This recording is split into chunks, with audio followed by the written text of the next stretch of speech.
आज 9.5 गति का तृतीय नियम हम लोग शुरू कर रहे हैं। दोनों गति के नियमों से यह ज्ञात होता है कि कोई प्रयुक्त बल वस्तु की गति की अवस्था में परिवर्तन लाता है तथा इनसे हमें बल को मापने की विधि भी प्राप्त होती है ना। दोनों गति के नियमों से हमको क्या पता चलता है? सबसे पहले तो ये कि कोई भी बल वस्तु की गति की स्थिति को बदलता है ना। वस्तु की गति की स्थिति बदलती है, उसकी अवस्था में परिवर्तन आता है, एक स्थान से दूसरे स्थान तक जाता है तथा इनमें हमें बल को मापने की विधि भी प्राप्त होती है, वैल्यू इसका पता चलता है बल का। और तीसरा नियम है न्यूटन्स का। तीसरे नियम के अनुसार जब एक वस्तु दूसरी वस्तु पर बल लगाती है, जब एक वस्तु दूसरे वस्तु पर बल लगाती है तब दूसरी वस्तु द्वारा भी पहली वस्तु पर तात्क्षणिक बल लगाया जाता है ना। जब एक वस्तु दूसरी वस्तु पर बल लगाती है तो दूसरी वस्तु द्वारा भी पहली वस्तु पर बल लगाया जाता है। ये है न्यूटन का थर्ड लॉ। ये दोनों बल परिमाण में हमेशा समान रहते हैं, परिमाण में सदैव समान है, लेकिन दिशा में विपरीत होते हैं, डायरेक्शन में अपोजिट होते हैं, लेकिन परिमाण में सदैव समान होते हैं। इसका तात्पर्य यह है कि बल सदैव युगल रूप में होते हैं। ये बल कभी एक वस्तु पर कार्य नहीं करते, है ना। एक ही वस्तु पर कार्य नहीं करते, बल्कि दो अलग अलग वस्तुओं पर कार्य करते हैं। एक ही पर वस्तु कार्य नहीं करते हैं, बल्कि दो अलग अलग वस्तुओं पर कार्य करते हैं। फुटबॉल के खेल में प्रायः हम गेंद को तेज गति से किक मारते हैं। मारने के लिए किक मारते समय किक मारने के क्रम में विपक्षी टीम के खिलाड़ी से टकरा जाते हैं, है ना। तो इस क्रम में दोनों खिलाड़ी एक दूसरे पर बल लगाते हैं। जब दोनों खिलाड़ी विपक्षी टीम जब जोर से टकराते हैं, खिलाड़ी से टकराते हैं, तो इस क्रम में क्या होता है? दोनों खिलाड़ी एक दूसरे पर बल लगा, दोनों टकराते हैं ना, तो दोनों एक दूसरे पर बल लगाते हैं और दोनों को थोड़ा चोट लगता है, खिलाड़ी थोड़ा चोटिल हो जाते हैं। जितना ही वेग से वह टकराते हैं, दोनों को उतने ही जोर से बल लगता है और दोनों चोटिल होते हैं। दूसरे शब्दों में हम कह सकते हैं कि किसी एकल बल का अस्तित्व नहीं होता है, यह हमेशा युगल में होता है ना। ये हमेशा युगल रूप में होता है। इन दोनों विरोधी बलों को क्रिया तथा प्रतिक्रिया बल कहा जाता है।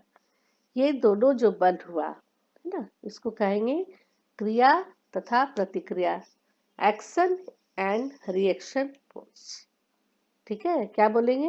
एक्शन एंड रिएक्शन फोर्स कहा जाता है, क्रिया तथा प्रतिक्रिया बल। अब इसका एग्जाम्पल देखिए कितना क्लियर है।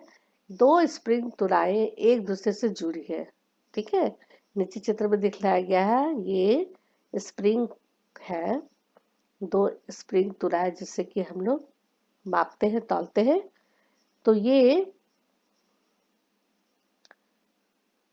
स्प्रिंग तुलाएं एक दूसरे से जुड़ी है, जैसा कि चित्र में दिखाया जा रहा है। तुला बी का स्थिर सिरा दीवार से जुड़ा है। तुला बी का देखिए, तुला बी का है ना, देखिए तुला बी का सिरा दीवार से जुड़ा हुआ है, बी का जुड़ा हुआ है। तुला ए द्वारा, जब तुला ए के मुक्त सिरे पर बल लगाया जाता है तब तुलाएं एक ही मान दर्शाती है। तब तुलाएं ए द्वारा तुला बी पर प्रयुक्त बल तुला बी के द्वारा तुला ए पर लगाए गए बल के परिणाम में समान है, परंतु इन दोनों बलों की दिशाएं परस्पर विपरीत है। देखिए, जब हम जितने ही ताकत से हम ए को खींच रहे हैं, ठीक है, ए को हम जब हम स्प्रिंग ए को खींच रहे हैं, वो स्प्रिंग बी को भी उतने ही जोर से बल लगाया जा रहा है, खींचा जा रहा है ना। तो क्या हम खींच रहे हैं, जब हम ए स्प्रिंग को खींच रहे हैं तो क्या हमें भी लग रहा है कोई बल?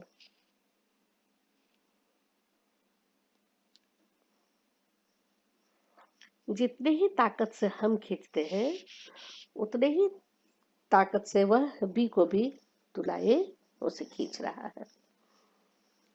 तो हम क्या देखते हैं, जब तुला ए के मुंह सिरे पर बल लगाया जाता है, तब हम पाते हैं कि तुलाएं एक ही मान दर्शाती है, अर्थात तुला ए द्वारा तुला बी पर प्रयुक्त बल तुला बी के द्वारा तुला ए पर लगाए गए बल के परिमाण में समान है।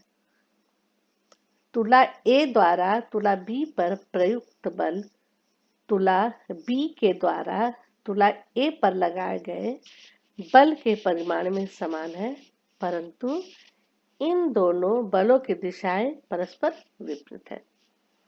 दिशाएं दोनों की विपरीत है। तुला ए के द्वारा तुला बी पर लगाया गया बल क्रिया है। देखिए, तुला ए के द्वारा तुला बी पर लगाया गया बल क्रिया है, जबकि तुला बी द्वारा तुला ए पर लगाया गया बल प्रतिक्रिया है। ये हो गया रिएक्शन बल। ए जो बल लगा रहा है, तुला ए द्वारा तुला बी पर बल लगाया जा रहा है, वह क्रिया है ना, वह क्रिया बल है। और तुला बी द्वारा ए पर लगाया जा रहा बल प्रतिक्रिया है। अर्थात गति के तृतीय नियम को इस प्रकार भी व्यक्त किया जा सकता है कि किसी भी क्रिया के लिए ठीक उसके सामने समान किंतु विपरीत दिशा में प्रतिक्रिया होती है। विपरीत दिशा में प्रतिक्रिया होती है। यद्यपि यह अवश्य याद रखना चाहिए कि क्रिया और प्रतिक्रिया बल सदैव दो अलग अलग वस्तु द्वारा कार्य करते हैं। देखिए, ए में हम ताकत लगा रहे हैं, ए के द्वारा बी में बल लगाया जा रहा है ना। तो ए हमारा क्रिया बल और बी द्वारा जब ए में बल लगाया जा रहा है, तो यहाँ पर क्या हो रहा है, प्रतिक्रिया हो रहा है। क्रिया तथा प्रतिक्रिया बल समान तथा विपरीत होते हैं, है ना। समान होते हैं, विपरीत दिशा होते हैं। माना कि आप विश्राम की अवस्था में हैं और सड़क पर चलना प्रारंभ करते हैं, तो द्वितीय नियम के अनुसार इसके लिए एक बल की आवश्यकता है ना। इसके लिए एक बल की आवश्यकता है जो हमारे शरीर में त्वरण उत्पन्न करता है।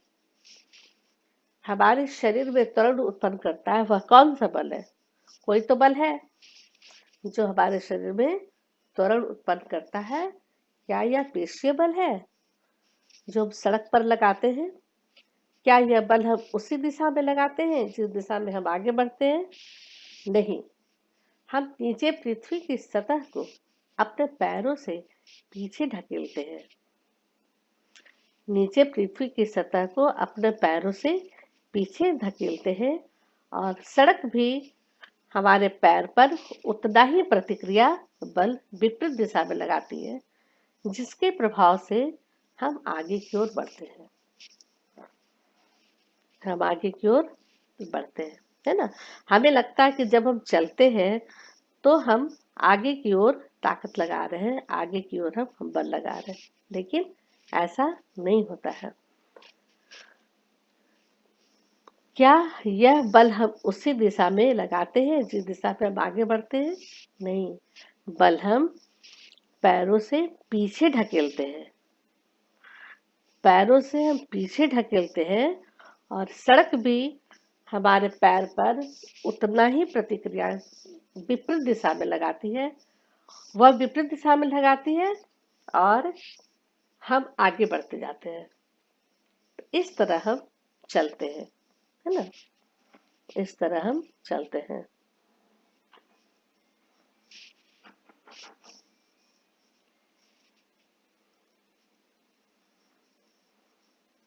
अब है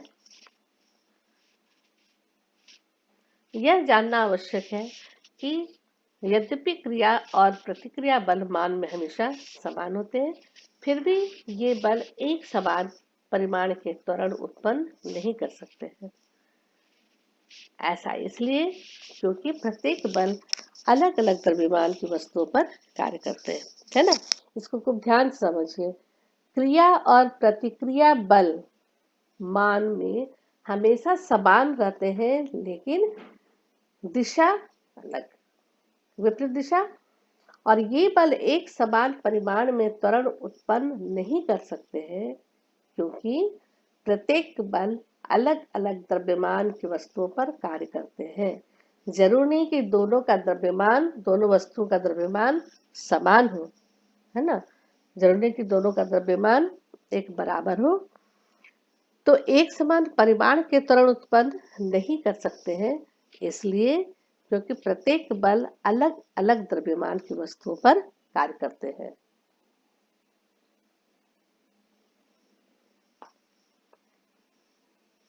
इसका एग्जाम्पल है, देखिए, बंदूक से गोली छोड़ने की अवस्था में बंदूक द्वारा गोली पर आगे की ओर एक बल निरूपित होता है ना। बंदूक से जब गोली छोड़ी जाती है तो बंदूक द्वारा गोली पर आगे की ओर एक बल निरूपित होता है। गोली भी बंदूक पर एक समान परंतु विपरीत दिशा में प्रतिक्रिया बल लगाती है। आप लोग देखे भी होंगे, होमगार्ड या स्पाई लोग को फायरिंग करते हुए, या फायरिंग रेंज का जो प्रैक्टिस होता है वो सब देखे भी होंगे, हो सकता है। तो क्या होता है उसमें कि जो जब खूब तेज से बंदूक से गोली छोड़ी जाती है, तो जितना ही वेग पे वो गोली बंदूक पर एक समान परंतु विपरीत दिशा में प्रतिक्रिया बल लगाती है। इससे बंदूक पीछे की ओर प्रतिक्षेपित होती है। बंदूक जो है कंधे पर, वो थोड़ा सा पीछे की ओर प्रतिक्षेपित होती है, पीछे की ओर आती है ना। चूंकि बंदूक का द्रव्यमान गोली के द्रव्यमान से बहुत अधिक होता है ना। बंदूक का द्रव्यमान गोली के द्रव्यमान से अधिक होगा कि कम होगा? अधिक होगा। तो बंदूक का द्रव्यमान गोली के द्रव्यमान से बहुत अधिक होता है, इसलिए बंदूक का त्वरण गोली के त्वरण से काफी कम होगा। बंदूक का द्रव्यमान अधिक है तो बंदूक का त्वरण गोली के त्वरण से काफी कम होगा। उसी तरह देखिए एग्जाम्पल, एक नाविक द्वारा, है ना, नाव पर आप लोग भी बैठे होंगे, कोई नाव पर सैर किए होंगे या नाव चलाते देखे होंगे। गाँव में तो आप लोग नदी में करके आप लोग नाव देखे होंगे। तो नाविक जो नाव चलाता है ना, नाविक नाव से आगे की ओर जैसे बढ़ रहा है, चला जा रहा है, लेकिन जब वो कूदता है, कूदने की स्थिति में जब वो रहता है, तो गति के तीसरे नियम को प्रदर्शित किया जा सकता है।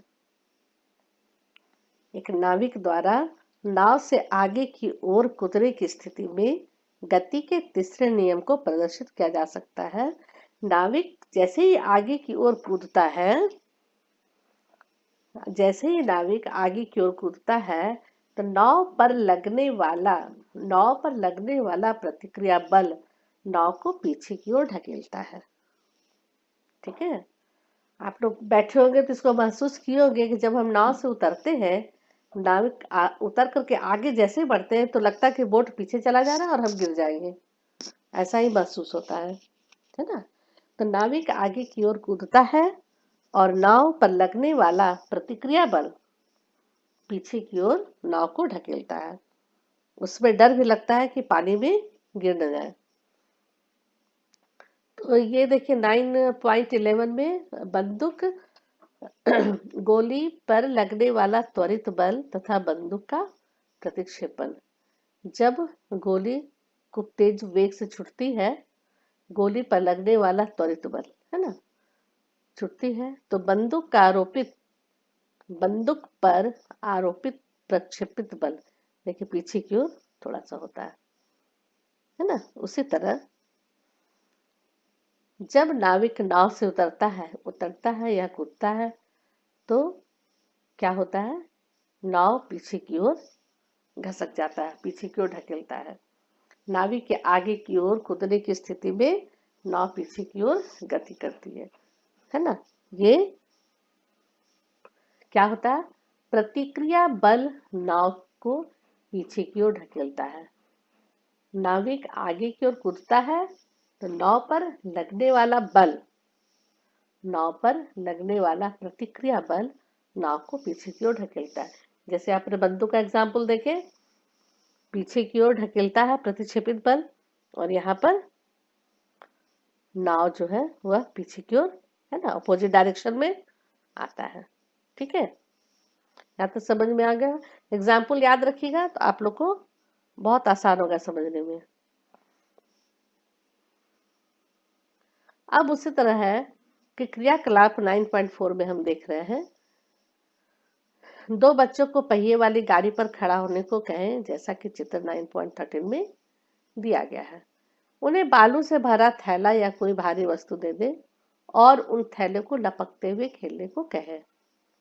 हम लोग भी घर में ऐसे खेलते थे, कुछ बॉल ले लिए, कुछ ले लिए, तुम उसको दो, हम ले रहे हैं, फिर कैच कर रहे हैं, फिर वो कैच कर रहा है, वो कैच कर रहा है ना। तो इस तरह का खेल खेलने के लिए कहे। क्या बालू के थैले को फेंकने के कारण उसमें से प्रत्येक ताक्षणिक प्रतिक्रिया का अनुभव करते हैं? जब हम बालू के थैली को फेंकेंगे यानी कि दूसरे को देंगे, है ना, वो कैच करेगी, तो क्या कुछ तात्कालिक प्रतिक्रिया होगा? जरूर होगा, है ना।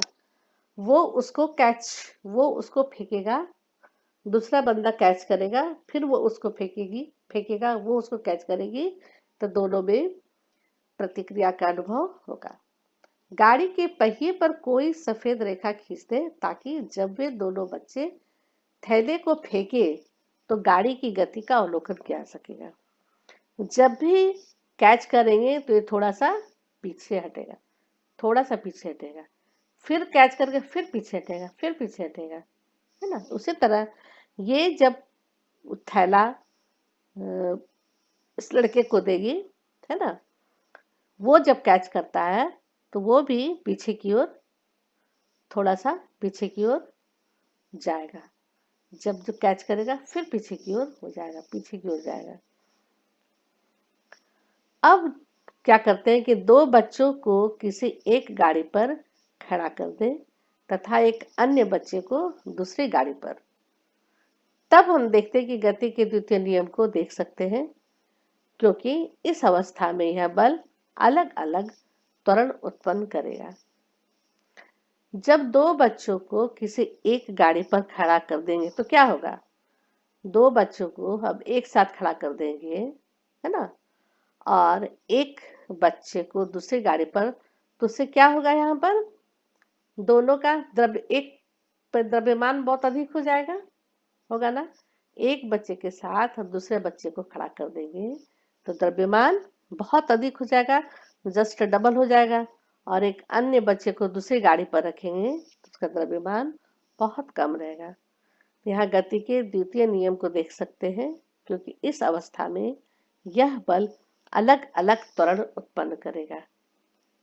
यहाँ पर मास ज्यादा रहेगा और यहाँ पर मास कम रहेगा, है ना। तो इस अवस्था में बल अलग अलग त्वरण उत्पन्न करेगा। तो इस क्रिया में दिखाई गई गाड़ी 50 सेंटीमीटर 100 सेंटीमीटर आकार के 12 mm या 18 mm मोटे प्लाईबोर्ड पे दो जोड़े पहिए लगाकर बनाई जा सकती है। स्केट बोर्ड प्रभावी नहीं होगा, क्योंकि इसका सीधी रेखा में गति करना कठिन हो जाता है ना। स्केटिंग जो होता है वह गोल गोल गोल गोल राउंड राउंड में ज्यादा आसान होता है, तो इसलिए वो स्केट बोर्ड प्रभावी नहीं होगा। अब है 9.6 संवेग संरक्षण। संवेग संरक्षण। माना कि दो वस्तुएं गति के तीसरे नियम के अनुसार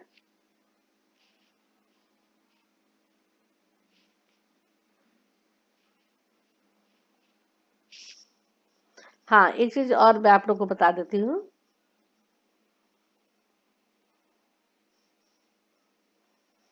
हाँ, गति के तीसरे नियम के अनुसार जब एक वस्तु दूसरी वस्तु पर बल लगाता है, तब दूसरी वस्तु द्वारा भी पहली वस्तु पर तात्क्षणिक बल लगाया जाता है। ये दोनों बल परिमाण में सदैव समान लेकिन दिशा में विपरीत होते हैं। ये चीज तो बता चुके हैं। तो उसका और एक एग्जाम्पल हम आप लोग को बतला रहे हैं कि जैसे पृथ्वी और हम लोग, है ना, जैसे कि हम लोग बैठे हुए हैं, है ना, हम लोग कहीं पर जैसे बैठे हुए हैं, और एक एग्जाम्पल जैसे कि मान लिया कि हम बालकोनी से एक बॉल छोड़ रहे हैं, ठीक है, बालकोनी से एक बॉल छोड़ रहे हैं, तो गुरुत्वाकर्षण के कारण बॉल कहाँ जाएगा? वह धीरे धीरे धरती पर गिरेगा, है ना, वह धीरे धीरे धरती पर गिरेगा बॉल। उसी तरह अच्छा, बॉल गिरने में कुछ समय लगेगा। दूसरा एग्जाम्पल, हम लोग जैसे घर में बैठे हैं, है ना, तो हम लोग अपने विराम अवस्था में हैं, घर में हैं। प्रारंभिक वेग, अंतिम वेग क्या है? इसका त्वरण 9.8 मीटर पर सेकेंड स्क्वायर है। डायरेक्शन भी है। बॉल गिरने में कुछ समय लगता है ना, बॉल गिरने में कुछ समय तो जरूर लग रहा है। उसका डायरेक्शन भी है, किस डायरेक्शन में वो जा रहा है, नीचे। और इसका गुरुत्व त्वरण कितना हो गया? 9.8 मीटर पर सेकेंड स्क्वायर। अब गुरुत्वीय त्वरण के बारे में आप लोग और आगे पढ़ेंगे, है ना, अभी मैं इतना बता दे रही हूँ और आगे हम लोग पढ़ेंगे 9.8 मीटर पर सेकेंड स्क्वायर। अच्छा, तो बॉल गिरने में कुछ समय टी भी लगा, तो इसका ग्रेविटेशनल एक्सीलरेशन हो गया 9.8 मीटर पर second square. Force, gravitational force लग रहा है बॉल के ऊपर, एक दूसरे इसमें एक फोर्स लग रहा है, वह है ग्रेविटेशनल फोर्स लग रहा है, जो बॉल नीचे गिर रहा है ना, ग्रेविटेशनल फोर्स लग रहा है इसलिए वह नीचे गिर रहा है। और हमें दो फोर्स लग रहा है, एक ग्रेविटेशनल फोर्स जो नीचे की ओर खींच रहा है, और जैसे एक एग्जाम्पल हो गया कि हम बेंच पर बैठे हुए हैं, ठीक है, या और कोई बेंच पर बैठा हुआ है, तो उसमें क्या है कि उसमें हमें दो फोर्स लग रहा है, दो फोर्स लग रहा है, दो बल लग रहा है। एक ग्रेविटेशनल फोर्स लग रहा है जो कि हमें नीचे की ओर खींच रहा है ना, नीचे की ओर खींच रहा है। और बेंच या बेड या चेयर भी नॉर्मल फोर्स लगा रहा है, ताकि हम एक ही जगह बैठे हैं, हम गिर नहीं रहे हैं। तो इस तरह से हम देखते हैं कि हमें दो फोर्स लग रहा है, एक ग्रेविटेशनल फोर्स जो नीचे की ओर खींच रहा है, और बेंच भी नॉर्मल फोर्स लगा रहा है जो कि हमें नीचे गिरने नहीं दे रहा है ना। और बॉल के केस में क्या है कि बॉल प्रारंभिक वेग उसका स्टार्ट जो है, अंतिम वेग है, गुरुत्व त्वरण 9.8 मीटर पर सेकेंड स्क्वायर है। डायरेक्शन है, बॉल गिरने में कुछ समय भी लग रहा है। इसका ग्रेविटेशनल एक्सीलरेशन 9.8 मीटर पर सेकेंड स्क्वायर है। इसके बारे में हम लोग और पढ़ेंगे। इस सिर्फ थोड़ा सा एक हल्का सा एग्जाम्पल हम दे रहे थे तीसरे नियम का, ठीक है, कि पृथ्वी पर हम लोग कैसे रहते हैं। ठीक है, अब हम आगे बढ़ते हैं नाविक की ओर। ये तो हो गया, अब हम आगे बढ़ रहे हैं।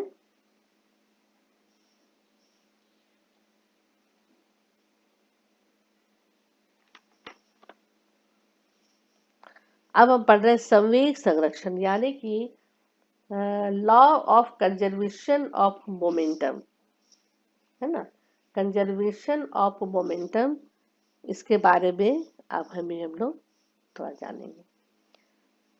पहले एग्जाम्पल है, माना कि दो वस्तुएं, दो गेंद है, एक गेंद ए है और एक गेंद बी है, जिनका मास है, द्रव्यमान जो है वह एम ए और एम बी है।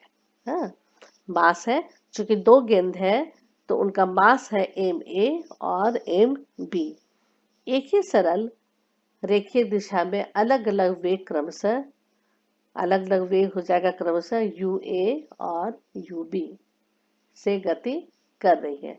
9.14 में इस चित्र को देखिए, है ना, यही वाला है 9.14a। तथा उन पर कोई अन्य असंतुलित बल कार्यरत नहीं है, कोई असंतुलित बल कार्यरत नहीं है।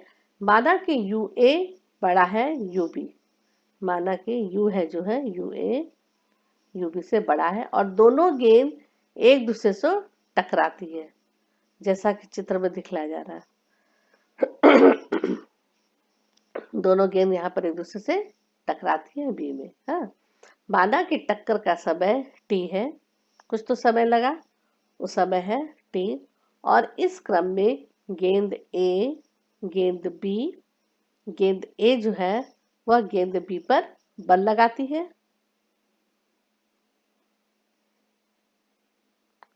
गेंद ए गेंद बी पर बल लगाती है, तो एफ ए बी, है ना।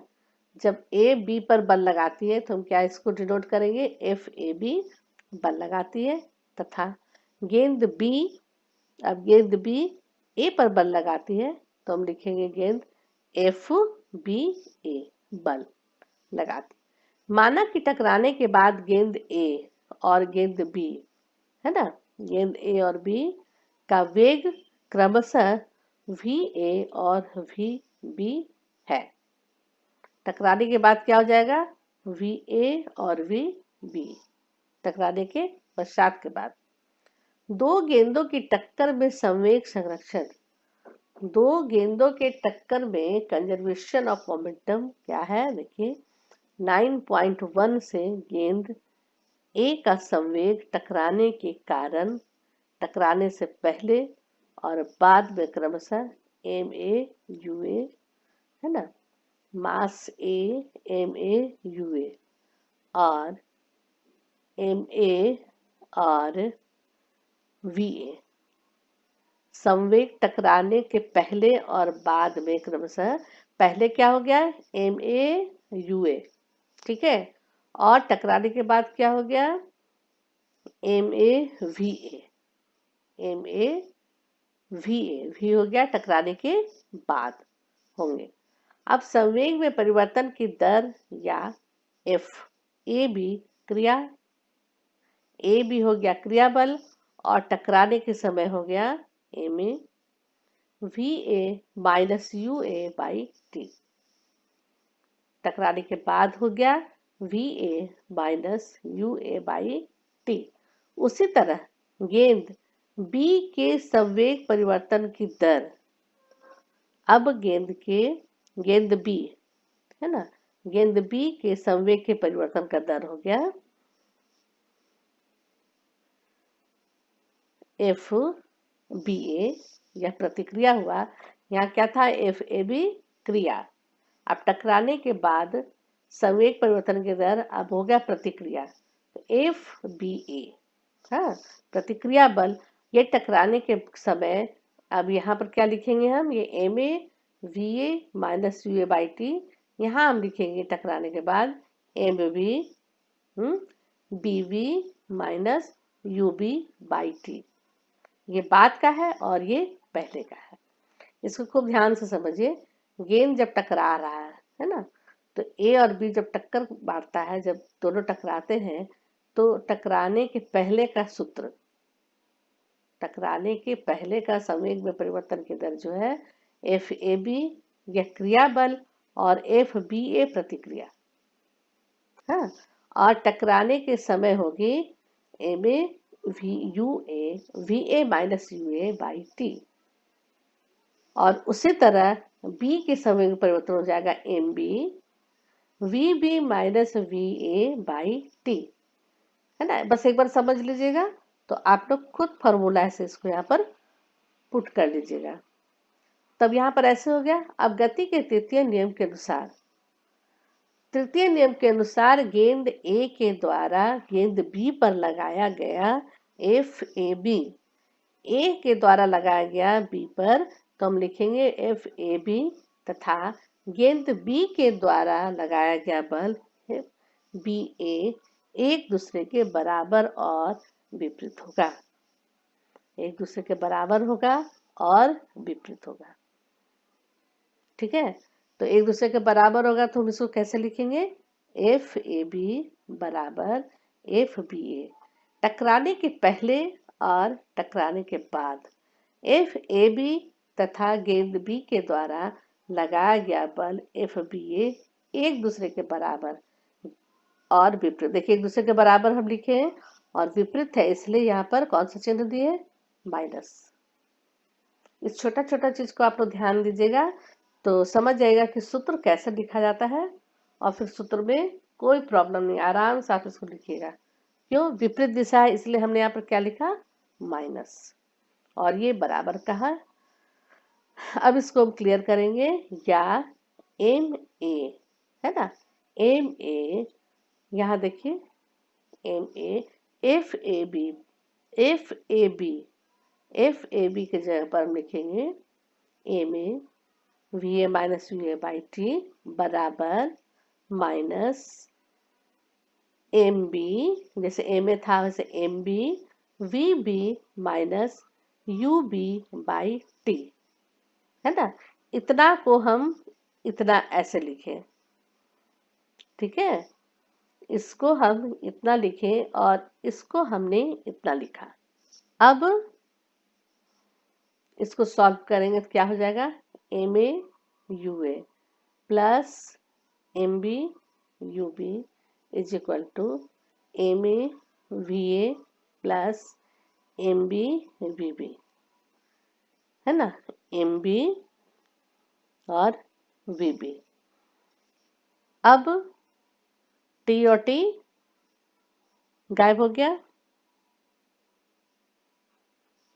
अब इसको हम फिर ये करते हैं,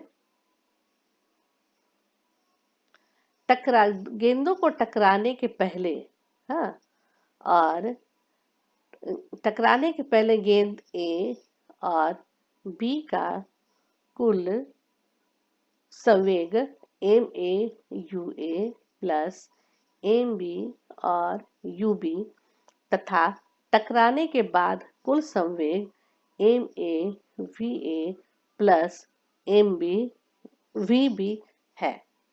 टकराने के पहले क्या था, यू ए यू बी, टकराने के बाद वी ए और वी बी समीकरण है। 9.7 से हम यह पाते हैं कि जब गेंदों पर कोई बाहरी बल कार्य नहीं कर रही है तो दोनों गेंदों का कुल संवेग बदलता नहीं है, कुल संवेग संरक्षित रहता है। और यही है संवेग संरक्षण का नियम। जब गेंदों पर कोई बाहरी बल कार्य नहीं कर रहा है तो दोनों गेंदों का कुल संवेग बदलता नहीं है, कुल संवेग संरक्षित रहता है। इसके अनुसार, है ना, इसके अनुसार हमने क्या निकाला कि गेंदों का कुल संवेग बदलता नहीं है, कुल संवेग संरक्षित रहता है।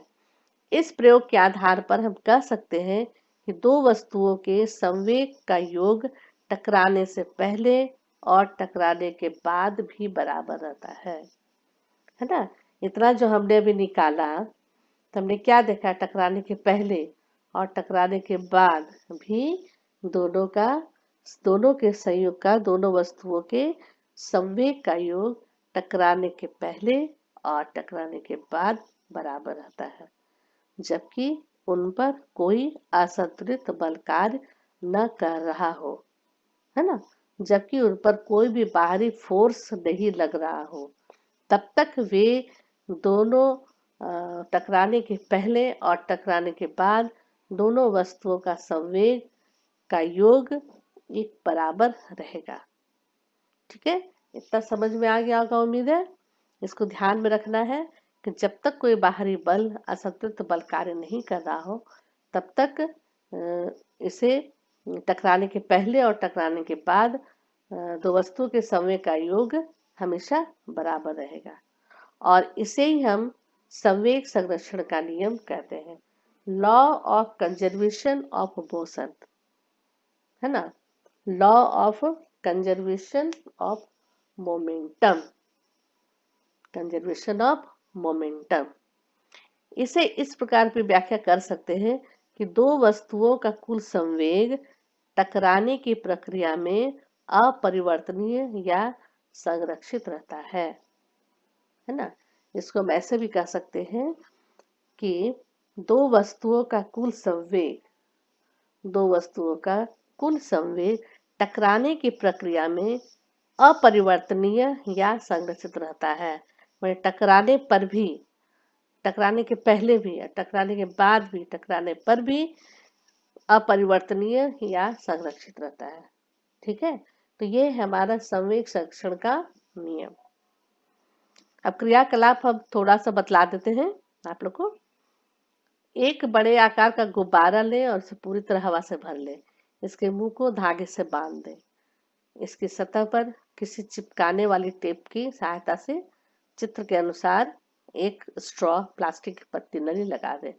स्ट्रॉ के बीच से एक धागे को पार कराएं, जिनके दोनों सिरों को दीवार पर चित्रानुसार लगाते हैं। चित्र देखिए। अब गुब्बारे का जो मुंह बांधा हुआ था, है ना, यहाँ पर गुब्बारे का मुंह कस के बांधा हुआ था और गुब्बारा के अंदर हवा भरा हुआ ला करके रखा हुआ है। अब हम क्या करेंगे, ये स्ट्रॉ के पास से गुब्बारे के मुंह को बांधे धागे को खोल देंगे।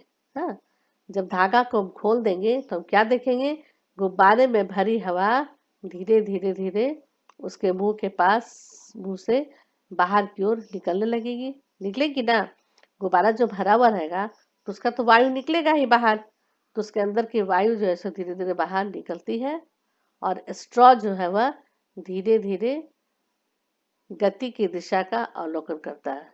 देखिए, स्ट्रॉ जो है गुब्बारे की गति की दिशा का अवलोकन करता है। अवलोकन करें कि किधर स्ट्रॉ किधर जा रहा है, किधर जा रहा है स्ट्रॉ, यह विपरीत दिशा में जा रहा है ना। स्ट्रॉ अथवा गुब्बारे की गति की दिशा का अवलोकन कर, देखिए स्ट्रॉ इधर जा रहा है। जैसे ही हवा उससे लग रहा है वो धीरे धीरे स्ट्रॉ पतला धागा से उधर की ओर चला जा रहा है। एक एग्जाम्पल ये हो गया 9.15 में, और दूसरा एग्जाम्पल एक और देख लीजिए।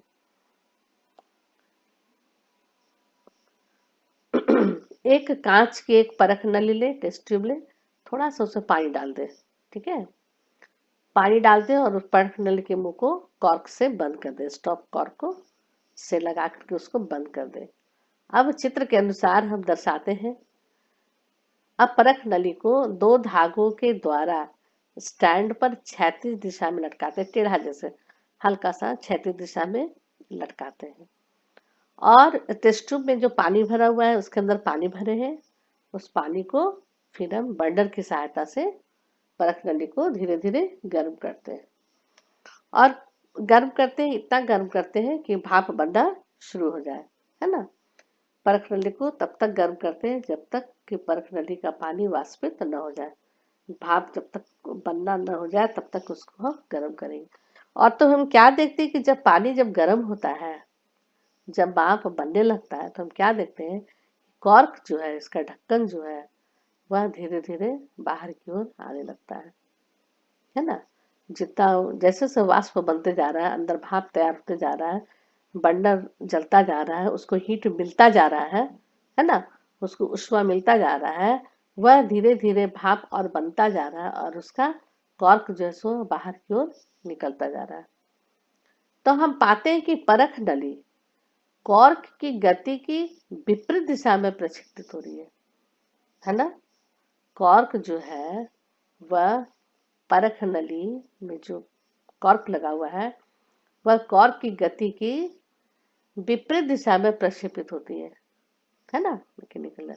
जब तक वो बाहर नहीं निकल, जब तक वो गर्म होता रहेगा, भाप बनता रहेगा, एक कॉर्क हमारा बाहर की ओर निकल जाएगा। तो कॉर्क तथा प्रक्षेपित परख नली में वेगों में अंतर का भी अवलोकन करें। ठीक है।